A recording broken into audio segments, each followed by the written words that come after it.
Estamos de volta com o último bloco do Conexões, que hoje fala sobre a criminalização dos movimentos sociais a partir da Operação 280 da Polícia Civil, que tenta apontar os culpados da depredação de ônibus aqui em Goiânia. Estão no estúdio conosco o professor Francisco Tavares, que é da Faculdade de Ciências Sociais da UFG, e também o professor Ricardo Barbosa, que é do mestrado em Direitos Humanos. Professor Ricardo, o senhor falou um pouco da questão da violência, tanto policial quanto nas manifestações. A gente viu desde das manifestações de junho um aumento da violência, o que a mídia costuma chamar de vandalismo, né?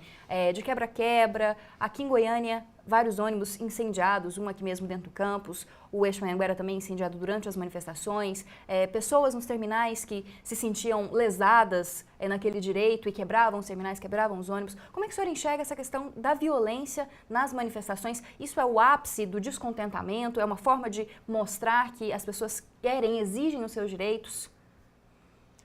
Olha, da minha ponto de vista, a violência nas manifestações mostra, né, o ápice do descontrole. Esse descontrole, né, é o descontrole da situação, né? Esse é o descontrole das políticas públicas em torno a esses bens, ao bem público. É ao descontrole, né, da forma de atuação do aparelho repressivo do Estado em torno das manifestações, né?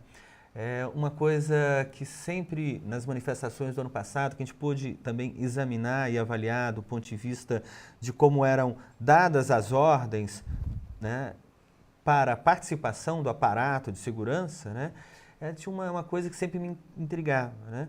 As ordens geralmente tinha inclusive a questão da metragem, né? As manifestações indicavam, as manifestações podem ir até determinado lugar ou podem se aproximar de determinado prédio ou de determinada personalidade, 100 metros, 200 metros, 300 metros. Olha, isso mostra, né, e geralmente símbolos do poder. Prefeitos, governadores, assembleias, né? Então, veja, novamente a polícia, aí, em vez de para proteger a manifestação pacífica, ela recebia ordens para proteger as estruturas de poder do Estado. Ou então a proteção, como nesse caso que você citou, né, do patrimônio das empresas que estão envolvidas, no caso aí da questão do transporte. Isso é uma inversão, né? Vou tomar a frase no título do livro de um coronel da PM de São Paulo, né, do guardião da cidade, né, que está lá em Platão. Essa é uma inversão. O guardião da cidade, né, defende a polis, defende a comunidade, né, e não deve ser usada exclusivamente para defender as instâncias de poder, seja econômico, seja poder político, né? Essa é um detalhe que sempre me intrigou na ordem que, quando os comandos, seja da Polícia Militar ou na fala do delegado agora, né, na nomeação, né, do inquérito ou, né, na fala dos comandos, assim, a preocupação absolutamente só com as instâncias de poder. Agora, há uma mudança, né? Essa operação também eu acho que ela vai ser paradigmática do ponto de vista da mudança, pelo menos do ponto de vista do formalismo, né? Do ponto de vista da democracia formal, né? Eles estão querendo deixar isso muito claro, mas que eles estão tentando tomar um certo aprendizado, né? Mas mesmo assim muito tênue, né? Na medida que o conteúdo, que a qualidade do inquérito não, né, sustenta o formalismo dele, né? Esse é um primeiro momento que eu gostaria de destacar sobre essa questão da violência. O outro eu já coloquei no outro bloco. A violência, né, ela afasta, né, o principal elemento, ela afasta a sociedade. Então, nas manifestações passadas, na medida da ação violenta da polícia, né, ela afastou, né, a sociedade foi para a rua, mesmo com a reação violenta da polícia, né, bala de borracha direcionada ao rosto das pessoas, né, jornalistas sendo alvo preferencial, né, da violência policial. Então, as manifestações tomaram outro corpo em protesto a essa violência, né? Da mesma maneira que eu falei no outro bloco, que quando você vê a população em qualquer survey, né, qualquer pesquisa de opinião, né, que para medir, a população é um cravo na ferradura, né? Apoio massivo às pautas de reivindicação, seja da qualidade dos hospitais, das escolas ou do transporte, e condenação massiva, né, da violência, seja por parte do Estado, seja por parte de qualquer grupo, né? A violência é pedra fundamental, chave, para a gente discutir o que gera solidariedade e repulsa na sociedade, né? Tanto a polícia como os movimentos sociais devem ficar atentos a isso. E o senhor, professor, como é que o senhor enxerga essa questão? O que parece, e várias pesquisas que a gente tem desenvolvido chegam a essa conclusão, é que, primeiramente, a violência tem uma direção e um sentido preponderantes. Vamos pensar, por exemplo, no número de jornalistas que foram alvo de alguma prática violenta em manifestação. Mais de 70% foram alvo de autoridades policiais e não de manifestantes. Isso é um dado, por si só, bastante representativo no que se refere à direção e ao sentido dessa violência.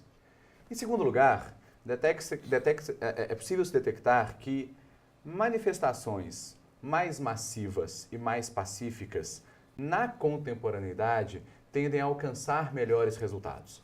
O que significa que, se eu fosse um militante que estivesse nas ruas organizando uma passeata, eu preferiria levar 6, 7, 8, 15 mil pessoas às ruas pacificamente, em prejuízo de levar 80, 90 pessoas com táticas violentas. As táticas violentas tendem a afastar o cidadão comum, tendem a subtrair credibilidade e, portanto, não são nem um pouco interessantes, além de não receberem guarida do nosso ordenamento jurídico. Mas há uma terceira consideração. Em geral, essas práticas violentas não apenas não são chanceladas, como são infirmadas, como são criticadas pela quase totalidade dos movimentos sociais. Então, os partidos políticos de esquerda, as ONGs, os movimentos progressistas são contra a violência. Essas práticas, e a gente tem cada vez mais percebido isso, como ônibus queimados, a depredação de patrimônio privado ou patrimônio público, elas não são ações políticas organizadas, mas a simples manifestação de uma revolta, uma explosão social espontânea, capitaneada por indivíduos profundamente revoltados. Isso me parece muito ruim. Mas a solução para esse tipo de quadro, a história também o demonstra, não se dá com medidas preponderantemente coercitivas, repressivas, criminalizantes. Isso não tende a reduzir esse tipo de explosão, esse tipo de revolta. A gente entende que, as pesquisas mostram isso, medidas recognitivas, o respeito às pessoas da periferia, o bom tratamento no transporte, medidas redistributivas, distribuição de renda, distribuição de recursos sociais, isso sim, embora leve mais tempo, tende a reduzir essas revoltas. E, finalmente, do Maquiavel, que dizia que o tumulto era a causa da prosperidade e não da ruína de Roma, passando pelos autores lá do início do nosso Estado democrático, liberal na Inglaterra, que diziam que a pressão contra o rei, o protesto contra o rei, era a garantia da maior estabilidade do próprio poder real. Chegando à Revolução Francesa e a todos os grandes momentos históricos que constroem a democracia e a liberdade, em algumas ocasiões, explodem revoltas. E a melhor maneira de se lidar com isso é tentar buscar a causa da revolta e o motivo pelo qual as pessoas protestam. Porque a medida estritamente repressiva não costuma gerar resultados, mas ao contrário faz com que o Estado ponha em questão o seu próprio poder. Um Estado que tem apenas repressão como mecanismo de contenção ou de debate com as demandas sociais costuma cair. Um Estado que, por outro lado, na revolta percebe uma oportunidade para agir e para tornar um ambiente mais igualitário, pacífico, harmônico em termos de convívio, é um Estado cada vez mais forte, cada vez mais consolidado. Acho que os nossos governantes têm que pensar, portanto, menos em medidas repressivas e coercitivas e mais em atendimento de direitos que, afinal, já estão assegurados na nossa legislação ordinária e, fundamentalmente, na Constituição da República. Bom, professor, voltando um pouco à questão específica dessa Operação 280, como é que estão os 3 jovens que saíram com habeas corpus no dia 30? Como que foi essa passagem deles, infelizmente, pela cadeia? Como é que eles estão? E também, a partir de agora, professor, o que deve ser feito? Quais são aí os trâmites legais que o senhor, os outros advogados devem ter que cumprir na defesa desses jovens? Perfeito. Os jovens, nesse momento, estão bem. É claro que a experiência do presídio é absolutamente traumática para qualquer pessoa, mas eles estão bem. Eles foram bem tratados, ou suficientemente bem tratados no presídio. Eles contaram com apoios muito significativos que acabaram auxiliando nesse bom tratamento. A Ordem dos Advogados do Brasil procurou saber se os direitos estavam sendo todos respeitados. O reitor da universidade, o professor Orlando, atuou como uma nobilíssima figura republicana, sempre acompanhando o processo, exigindo a preservação de direitos e garantias fundamentais. Não pediu que se julgasse dessa ou daquela maneira, mas como uma figura republicana, nobre, o tempo inteiro acompanhou, conversou com o presidente do tribunal, conversou com as autoridades policiais para ter certeza de que esses jovens seriam tratados como toda pessoa humana deve ser tratada, e isso aconteceu. Os jovens foram suficientemente respeitados no presídio, nesse momento estão psicologicamente bem. Aquele que é meu aluno já retomou as atividades acadêmicas e vai me mandar um relatório hoje à tarde, já está trabalhando na sua casa com seus livros, com a sua base de dados, com a pesquisa científica. E o momento agora, acredito eu, do ponto de vista técnico-jurídico, é o do arquivamento desse inquérito policial. Porque eu insisto, não há quaisquer indícios da autoria de crimes tipificados no nosso ordenamento jurídico naquele inquérito. Se assim é, impõe-se normativamente o seu arquivamento.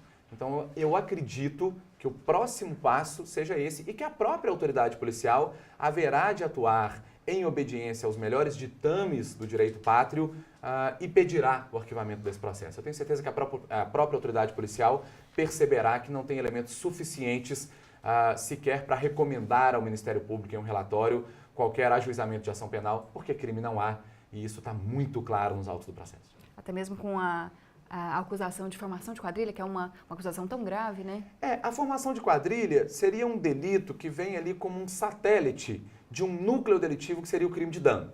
Um dano concernente à depredação de um patrimônio pertencente à concessionária de serviço público e, portanto, qualificado na forma do parágrafo 1º, inciso 3 do artigo 163 do Código Penal. Ocorre que esse dano inexiste. Se inexiste o dano, inexiste a associação para praticá-lo. Então, todos os demais delitos passam a ser desclassificados a partir do momento em que não se comprova a prática de dano por parte desses jovens. E eu asseguro com muita tranquilidade, nenhum desses 3 jovens praticou dano contra qualquer patrimônio público ou privado. Às vezes o espectador diz, mas eles estão defendendo esse tipo de prática porque acham que isso é correto, eles estão querendo proteger os alunos da universidade. Eu falo com muita tranquilidade. Pessoalmente, eu sou contra essas práticas e estou absolutamente convicto de que esses 3 estudantes não as fizeram. E é por isso que os defendo com tanta veemência e com tanta segurança.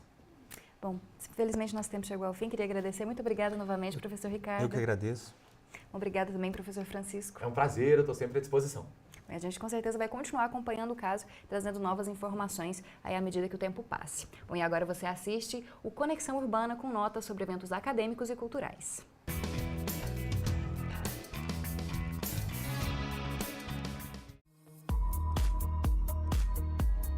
O Museu de Arte Contemporânea de Goiás tem 2 exposições abertas até o mês de julho. São 2 exposições simultâneas: Totalitário, do artista plástico Pitágoras, e Aurora Technicolor, do artista plástico R. Godard. O horário de visitação é de terça a domingo, das 10 horas da manhã às 4 horas da tarde. O Museu de Arte Contemporânea fica no Centro Cultural Oscar Niemeyer. A Galeria da Faculdade de Artes Visuais da UFG convida para a exposição Sintomas Estéticos do Plural. A exposição apresenta as pesquisas estéticas dos docentes da FAV e reúne obras de diversos artistas. A visitação pode ser feita das 9 horas da manhã ao meio-dia e da 1 hora da tarde às 5 horas da tarde. A galeria fica no campus Samambaia. O Conexões de hoje chega ao fim, mas você pode participar dos próximos debates mandando perguntas, sugestões de pauta ou também matérias prontas. Você faz isso acessando as redes sociais ou então mandando um e-mail. Você também pode assistir a todos os episódios que já foram produzidos pelo Conexões no blog do programa. Eu te espero no próximo sábado, às 5h30 da tarde. Os horários alternativos agora são no domingo, às 9h15 da noite e na segunda-feira, às 8h15 da noite. Uma ótima semana para você!